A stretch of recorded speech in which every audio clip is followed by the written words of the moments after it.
Matinding mensahe agad ang ipinadala ng San Antonio Spurs matapos pabagsakin ang Oklahoma City Thunder sa sarili nitong tahanan sa Game 1 ng Western Conference Finals. Dahil sa panalong ito, tabla na ngayon ang home court advantage ng dalawang koponan at malaking momentum agad ang napunta sa Spurs. Hindi naging madali ang gabi para kay Shai Gilgeous-Alexander dahil sobrang pinahirapan siya ng depensa ng San Antonio mula umpisa hanggang dulo ng laro. Kahit nagtapos si SGA na may 24 na points, halatang hindi siya naging komportable buong gabi matapos tumira lamang ng 7 of 23 sa field goal. Kada drive niya papasok ay may naghihintay agad na help defense habang palaging nakabuntot sa kanya si Stephon Castle. Kapag nakakalusot man si SGA, nakaabang naman agad ang haba ni Victor Wembanyama sa ilalim dahilan para mapuwersa siya sa mahihirap na tira. Habang hirap si SGA, si Alex Caruso lang halos ang naging sandalan ng OKC offensively matapos sumabog sa 31 points. Ngunit kulang na kulang ang naging suporta mula kina Chet Holmgren na may 8 points at Jalen Williams na nagtapos na may 26 points.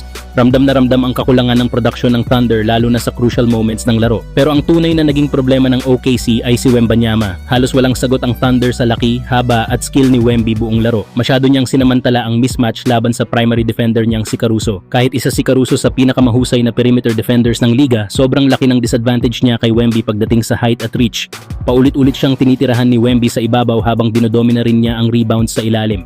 Kada mintis ng OKC ay halos si Wemby agad ang nakakakuha ng bola dahilan para paulit-ulit magkaroon ng second chance opportunities ang Spurs. Nagtapos si Wembanyama na may napakalupit na 41 points at 24 rebounds habang si Dylan Harper naman ay nagdagdag ng 24 points at 11 rebounds para tuluyang kontrolin ng Spurs ang laban. Mas lalong naging impressive ang panalo ng San Antonio dahil wala pa sa kanila si De'Aaron Fox sa Game 1 dahil sa ankle sprain injury. Kahit kulang sila sa isa nilang pangunahing scorer at playmaker, nagawa pa rin nilang dominahin ang OKC sa rebounding, depensa at execution. Sa analysis ng laro, malinaw na natalo ang Thunder dahil masyado silang nag-focus sa pagpigil sa outside shooting ng Spurs habang tuluyang nasira naman sila sa loob dahil kay Wembanyama. Hindi rin naging agresibo si Holmgren sa depensa laban kay Wemby kaya paulit-ulit silang nabugbog sa paint. Bukod doon, naging predictable rin ang opensa ng OKC dahil halos puro isolation plays para kay SGA ang naging takbo ng kanilang opensiba. Kung gusto ng Thunder na makabawi sa Game 2, kailangan nilang baguhin agad ang depensa nila kay Wemby. Hindi pwedeng iwan si Caruso na mag-isang bumantay sa kanya lalo na sa post-up situations. Kailangang mas agresibo si Holmgren bilang rim protector habang dapat ding mas mabilis ang ball movement ng OKC para hindi madaling mabasa ng Spurs ang kanilang opensa.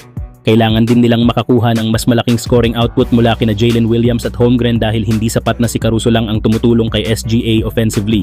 Dahil kung mauulit ang ganitong laro, posibleng tuluyang makuha ng Spurs ang control sa serye kahit wala pa si De'Aaron Fox. Kayo mga idol, ano ang masasabi nyo? Tuluyan na bang mababaon ang OKC o makakabawi sila sa Game 2? Castle. Lobbing. Wembanyama! 41 and 24 boards for Victor Wembanyama. The Spurs take Game 1.